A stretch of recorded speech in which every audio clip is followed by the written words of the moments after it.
Before we get into the public testimony, first of all, I want to thank all of you for taking the time to be here today, because the only way that we're going to be able to stop this person being placed here by the Department of Corrections is that we as a community unite together and in a loud voice. Now, I'm convinced that by Thursday they're going to want to make other arrangements. At least that is our goal. But if they don't, and if they persist in bringing this guy here, as I've told many people I've talked to over the last 3 days, we got to make as much noise every day, all day long, Saturdays, Sundays, included, until such a time as they come to their senses and remove this person from our county.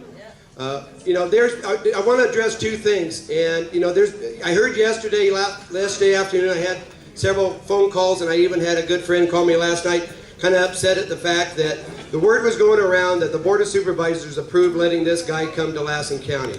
Now, obviously, somebody out there would like to create a little mischief, and that's a good way to do it.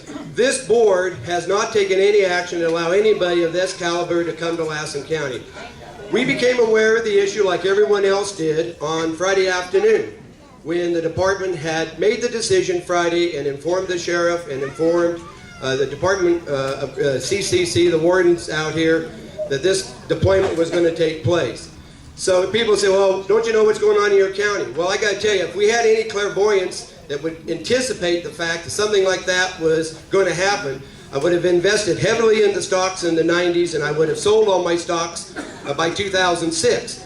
But the reality is the board, like everyone else, operates, keeps their antenna out. But as soon as we learned, and I learned about this from a reporter from the Stockton Record, called me up about 3 o'clock Friday afternoon, and kind of dropped the bomb. And I said, "You got to be joking." I mean, that to me, I just could not believe. And within an hour's time, we had worked with county staff, and I want to thank our county administrator and our clerk's office for getting the agenda item on today. So not only can we talk about it, but the board can take action.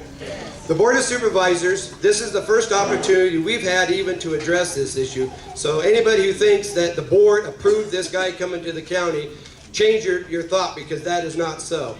The Board of Supervisors is going to lead all of you in this effort and fight to keep this individual from being located in Lassen County.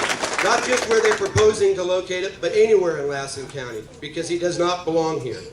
I want to say too that we've got a petition effort going. One of the things that Assemblyman Dan Lode's office had communicated to us early on, and he's got a meeting this afternoon set with the Secretary of Corrections, is how do we capture your sentiment and voice and be able to translate it that we really are upset about this. And he said if we have a petition, that this would be a good way to do that. So if you haven't signed the petition form yet, we have some more available here. Susanville Market has been so gracious to allow to be a drop-off point. We've been emailing this out to everybody and anybody. If you'd like to get a copy, give me your email. We'll make sure you get one.